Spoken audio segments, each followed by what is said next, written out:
और पीएफआई पर बैन के बीच अब तक की सबसे बड़ी खबर, पीएफआई नेताओं और कार्यकर्ताओं के घर छापे में जांच एजेंसियों को कई विस्फोटक सबूत मिले हैं। आपको बता दें कि एनआईए की रेड में आईईडी बनाने की तकनीकी से जुड़े डॉक्यूमेंट्स मिले हैं। बेंगलुरु में पीएफआई नेता शाहिद खान के घर से लाखों रुपए का कैश भी मिला है। और साथ ही तमिलनाडु के रामानंद जिले में बरकतुल्ला के घर रेडियो सेट पे मिला है और ये आपको बता दें मेरिन सैटेलाइट फोन इस्तेमाल किया जाता है। महाराष्ट्र में पीएफआई स्टेट प्रेसिडेंट के घर चाकू, हमला करने वाला सामान और दूसरे कागजात भी बरामद हुए हैं। तो एनआईए ने एसटीएफ के साथ मिलकर देश के कई राज्यों में छापेमारी की थी। इसमें कई चौंकाने वाले एविडेंस मिले हैं। यूपी के बाराबंकी में पीएफआई नेता मोहम्मद नदीम के घर आईडी बनाने वाले डॉक्यूमेंट्स मिले हैं। सवाल यह कि आखिर आईडी बनाने वाले डॉक्यूमेंट्स का क्या काम था। इसमें एक शॉर्ट कोर्स बताया गया कि कैसे आईडी कम वक्त में बनाया जा सकता है। इसके अलावा उत्तर प्रदेश के खादरा में पीएफआई लीडर अहमद बेग नदवी के घर भी एक्सप्लोसिव की जानकारी देने वाले कागजात मिले हैं। बम कैसे बनाए जाएं, आईडी कैसे तैयार किया जाए, पेट्रोल बम कैसे बनाया जाए, ऐसे डॉक्यूमेंट्स बरामद हुए हैं। तमिलनाडु के रामनाथ में LHR-80 डिवाइसेस मिले हैं जो एक तरह का वायरलेस रेडियो सेट है। तो वहीं बेंगलुरु में पीएफआई नेता शाहिद खान के घर लाखों रुपए का कैश मिला है। ये पैसे कहां से आए, फंडिंग कहां से हुई है, पैसे कहां इस्तेमाल होने थे, इस बात की तलाश जारी है। साथ ही बैंक खातों की जानकारी भी खंगाली गई। पीएफआई के महाराष्ट्र स्टेट चीफ इरफान मिल्ली के घर से भी चाकू, साथ ही हमला करने की दूसरी चीजें बरामद हुई हैं।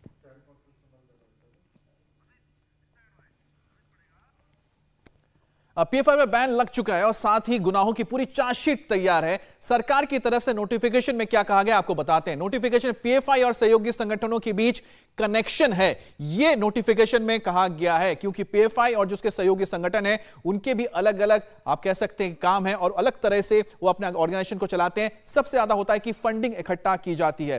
तो ये नोटिफिकेशन आया है। नोटिफिकेशन में सारी चीजें विस्तार से कही गई हैं कि आखिरकार पॉपुलर फ्रंट ऑफ इंडिया के खिलाफ क्यों एक कदम उठाया गया और कितने वक्त से इसको लेकर तफ्तीश की जा रही थी। गृह मंत्रालय ने पीएफआई और उसके सहयोगी संगठनों पर बैन लगाने वाले अपने फैसले में कहा है कि पीएफआई ने यह संगठन समाज के अलग अलग वर्गों के बीच अपनी पहुंच को बढ़ाने के लिए किया है और सहयोगी और दूसरे संगठनों को बनाने का भी मकसद यही था कि हर एक सेक्शन में अपने आप को वो स्थापित करें। सदस्यता, प्रभाव और फंड जुटाना एक बहुत बड़ा मकसद था अलग अलग संगठनों से।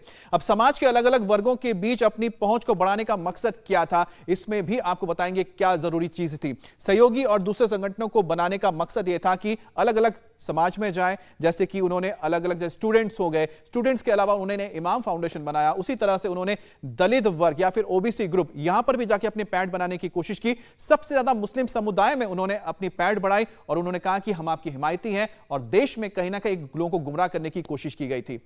अब सरकार ने अपने गैजेटेड में यह भी लिखा है कि पीएफआई का सामाजिक, आर्थिक और राजनीतिक संगठन होना महज दिखावा था। सामाजिक, आर्थिक और राजनीतिक संगठन एकदम दिखावा था। गुप्त एजेंडा के तहत समाज के वर्ग विशेष को कट्टर बनाना था, जिसका जिक्र लगातार हम करते हुए आ रहे हैं। लोकतंत्र की अवधारणा को ही कमजोर करने देना था, यानी कि लोकतंत्र यानी कि डेमोक्रेसी को ही वो खत्म करने की फिराक में थे, क्योंकि उनका विजन 2027 इसी की ओर इंगित करता है। सरकारी गैजेट के मुताबिक देश के संवैधानिक ढांचे के प्रति भी पीएफआई घोर अनादर रखता था, यानी कि उसका विश्वास नहीं था हमारा जो स्ट्रक्चर है डेमोक्रेटिक सेटअप। अब सरकार ने पीएफआई के गुनाहों का कच्चा चिट्टा खोलते हुए कहा कि पीएफआई और उसके सहयोगी संगठन गैर कानूनी काम में मशगूल थे या शामिल थे। देश की अखंडता, संप्रभुता और सुरक्षा के खिलाफ लगातार काम किया जा रहा था। तो गैर कानूनी गतिविधि देश की अखंडता, संप्रभुता और सुरक्षा के खिलाफ उनके और पीएफआई के कारण देश में सांप्रदायिक सद्भाव का माहौल खराब होना और साथ ही माहौल खराब करने को लेकर उग्रवाद को बढ़ावा देना, यह भी काम पीएफआई की ओर से किया जा रहा था। सरकार के फैसले में कहा गया कि पीएफआई के कुछ संस्थापक सदस्य सिमी के नेता रहे हैं। यही नहीं, पीएफआई का बांग्लादेश के जमातुल मुजाहिदीन से कनेक्शन है और सिमी के अलावा जमातुल मुजाहिदीन भी प्रतिबंधित संगठन है बांग्लादेश में, जो आतंकी गतिविधियों में शामिल रहा है। बिल्कुल। और देखिए, पीएफआई के वैश्विक आतंकवादी समूहों जैसे कि Islamic state of Iraq and Syria ISIS के साथ अंतर्राष्ट्रीय संपर्क के भी कई उदाहरण मिले हैं। कई एक्सप्लोसिव और साथ ही आईडी बनाने वाले शॉर्ट टर्म कोर्सेज की बुकलेट भी बरामद हुई है। तो देखिए किस तरह से दहलाने की कोशिश की जा रही थी, उसकी तैयारी भी की जा रही थी। पीएफआई पर बैन को लेकर यूपी के डिप्टी सीएम ब्रजेश पाठक ने भी बयान दिया है। उन्होंने कहा कि सही समय पर बड़ा कदम उठा लिया गया, जो देश के हित में सही फैसला है। पीएफआई लगातार अमन चैन बिगाड़ने में जुटा हुआ था और गृह मंत्रालय ने बैन लगाकर बिल्कुल सही काम किया है।